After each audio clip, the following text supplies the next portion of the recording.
Welcome to How to Sew with Jenny T. We are going to learn quick and easy sewing tips, tricks, and techniques for learning how to sew and to improve your sewing skills. I'm Jenny T, and this is sewing tip number 11.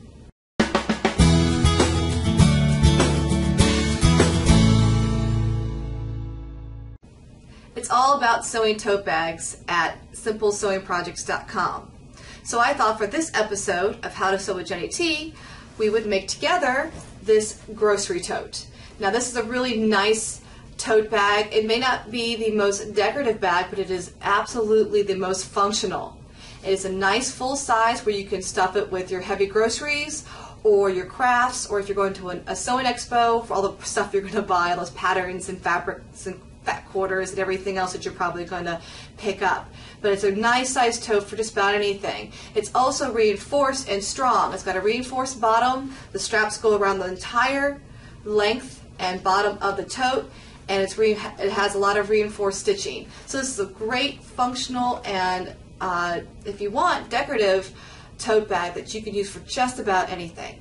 So let's get started. To get started sewing your grocery tote bag, you'll need the following things. You'll need your main fabric, the fabric that's going to be the actual tote itself, and you'll want a piece that is 56 inches wide by 41 inches long.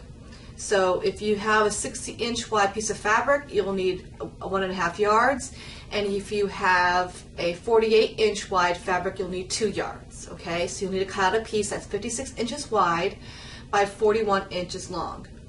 Then for your reinforcement piece of fabric, you'll need a piece that is 21 inches wide by 8 inches long. Okay, now your fabric choices do matter. You're going to want something that's strong and sturdy, something that can handle the wear of time and abuse. Try something like a canvas, a heavy twill, burlap, something like that. Denim would work as well. And for your reinforcement piece, you can use the same fabric, or you can even choose even a vinyl because it's waterproof. If you plan on carrying things, like use a tote instead for groceries, you could use it to go to the beach or to the pool and do something like that. Okay. For my project, I'm using a heavy cotton for the main and a denim for the reinforcement. And there are two different colors. I have this burnt orange for the main fabric here, and I have this denim green for the reinforcement piece. Okay. You'll also need 1-inch nylon or cotton webbing strap, which looks like this. It's sold by the yard. You'll need 3 yards of this. These come in lots of different colors, so choose a color that you want to have fun with your bag. I chose black. And this particular tote will be customizable for you. I'm going to give you the size for this one type, but if you want to modify the length or the width, you're welcome to do so. You can modify the colors and change that up. Also, this reinforcement piece I'm going to have on the outside of the bag to give a fun contrasting bottom color. And the strapping is also going to be on the outside, so it's going to be all broken up. But you could certainly modify this and put the reinforcement piece and the straps on the inside, or just the straps on the outside, based on how you want your tote to look. It has to do with the look of the tote, not the functionality of the tote. Okay, so you can simply switch things around however you want to do it. Okay, once you have your face fabric 56 inches wide by 41 inches long, you're going to fold it once in half this way, and then take it again and fold it in half again. So you basically have it folded in fourths. And then up at the one corner that's all raw edges, not folded edges, you're going to cut out a 19-inch square through all 4 layers. Then when you unfold it, you're going to have a cross shape. Okay, let me see if I can hold this up so you can see mine. I've already cut mine. Let's see how it's a cross. Okay, there's the other leg here, it comes down. You'll discover that one side is wider, because that's going to be the front and the back, and these sides here are a little narrower. Now, the one thing that you need to keep in mind, in case you make a mistake cutting, which I have done before, it's easy to do, is you want the edges here on the inside of this corner to be the same length. If they're not, trim off the longest So say, for example, this piece is shorter. You're just going to trim off the excess here and make sure they're all the same length. You want all these inner corner edges to be the same length because they're going to eventually match up to create the tote. Okay? And then for this piece here, your 21 by 8 inches, we're going to cut out a triangle shape. So let me go ahead and zoom in on that, show you how to cut out that shape, and then we'll get started sewing. First, let's fold this piece in half one way to find the center at each edge.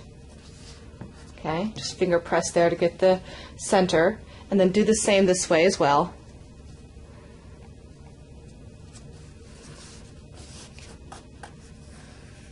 All right, so now we have the center here and the center here. Then from this center point here, we're going to measure out 4 inches on each side to equal 8 inches. I'm going to use my OmniGrid here because it's my favorite tool to use.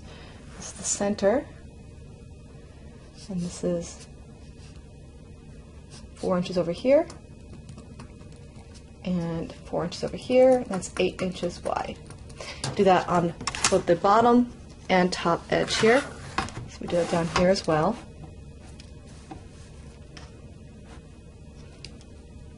Four inches here and 4 inches here. Okay. Now, from those points, you're going to draw a line from your mark to the center edge here.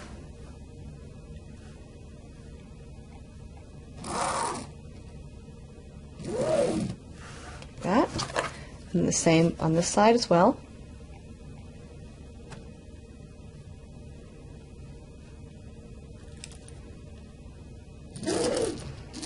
Okay, you'll repeat that on the other side, and then when you're done, you will cut out along those drawn lines there.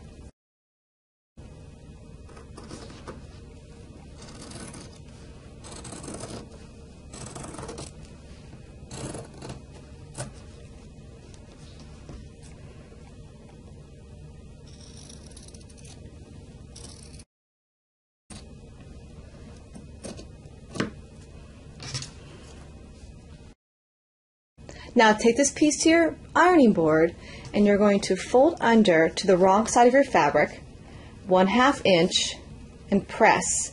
You're going to do this on all edges, all the way around. Measure 1/2 inch and press, and you may need a pin in a couple places to keep the edge folded. Now let's sew your pressed reinforcement piece onto your main fabric.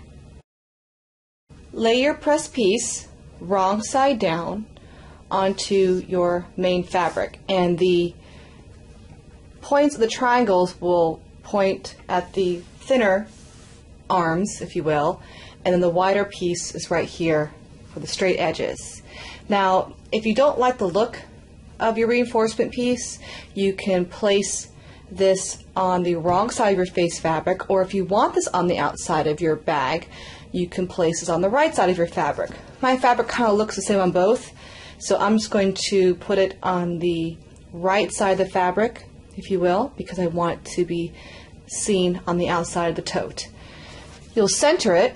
Now my fabric already has a crease on it from folding it from before, so I'm going to align my points along the creases here and use a ruler to center it here. Once I have it placed in position where I want it, I'll just go ahead and pin this in place.